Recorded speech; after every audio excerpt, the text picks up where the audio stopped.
Welcome to Enforce Justice, dedicated to the enforcement and protection of crime victims' rights.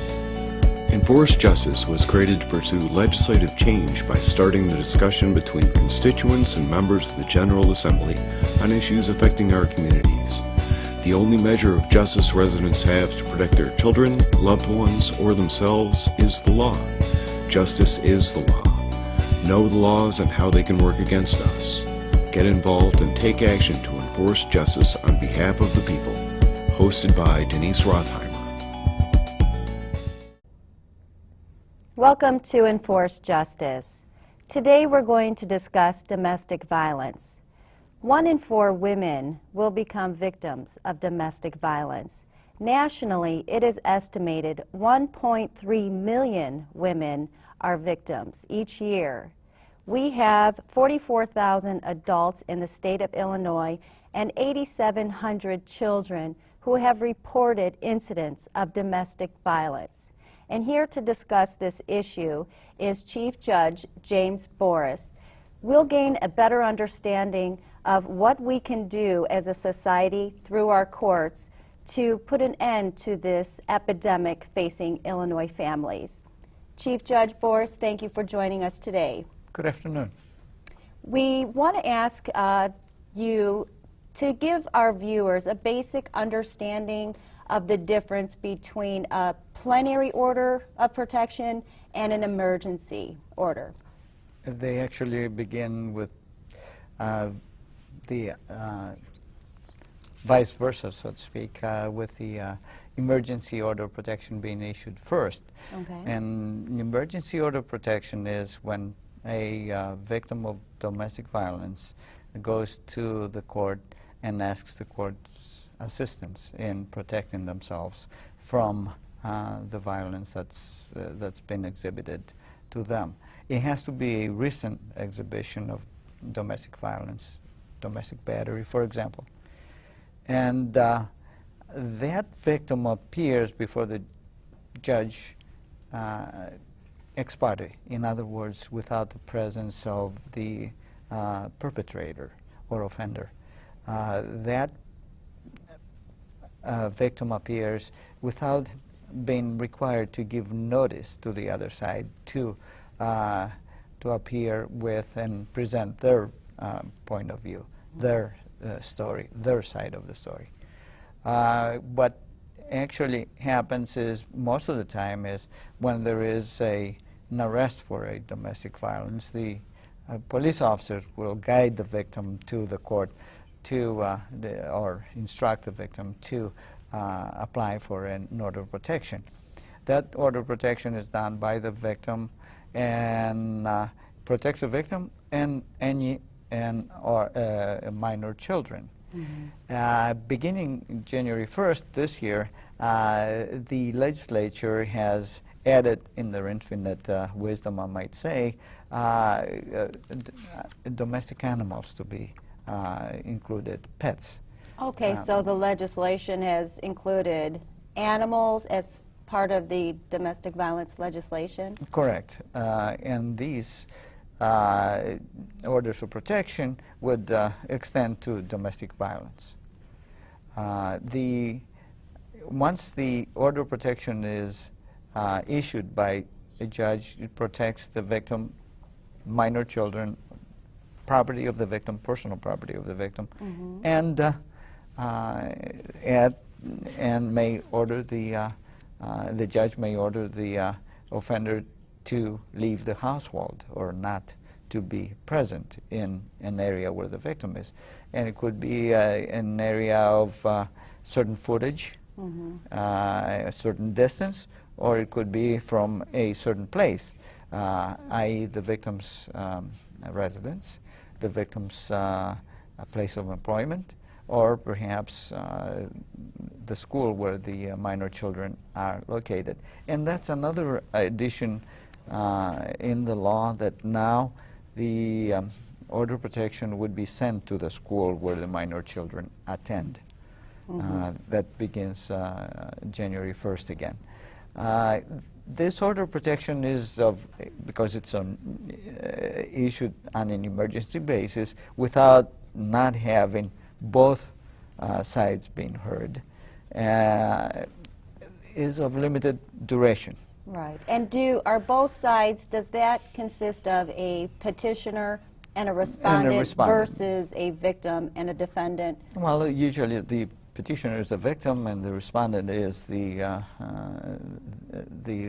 offender or the perpetrator of the But through the legal crime. process, are they entering into a civil court of law or a criminal court of law, whereby if they went in as a victim, it would be the state's attorney's office prosecuting the orders of protection are of civil, a civil matter nature. Okay.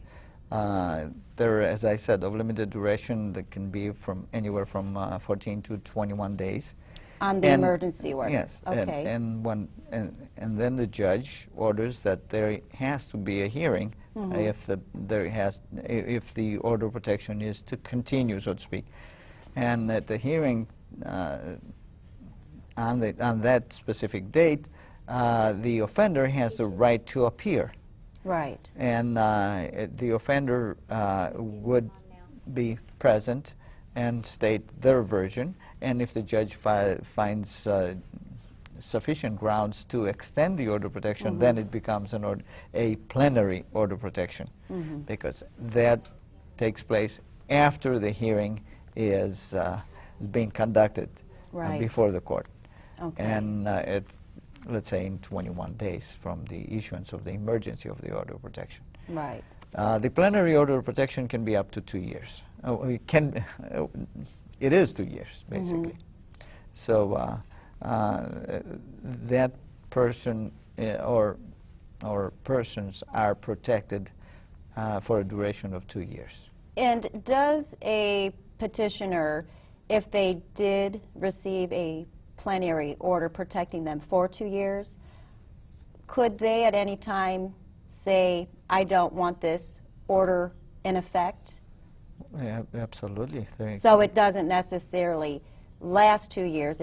Is it really at the discretion of the petitioner? Not necessarily. There has to be an application before the court asking that the order of protection be lifted. Yes.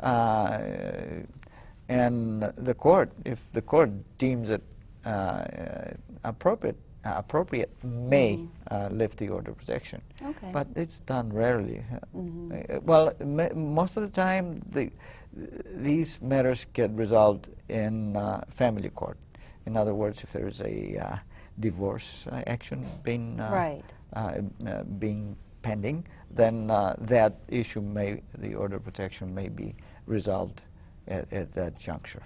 So if you had a pending family court case, let's say you were going through divorce or you were divorced and you have children in common, and you're a victim of domestic violence, would your case against your ex-spouse be handled in the domestic violence court, or would it go to family court?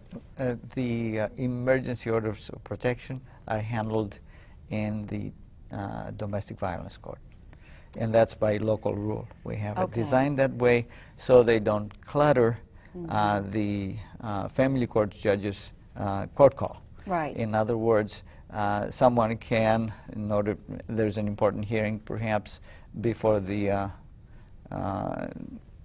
judge, or there are certain cases that the judge schedules that day, and then someone comes in with an emergency order of protection. Everything has to stop, and there has to be a hearing with respect to the order of protection. Right. Well, we thought that this would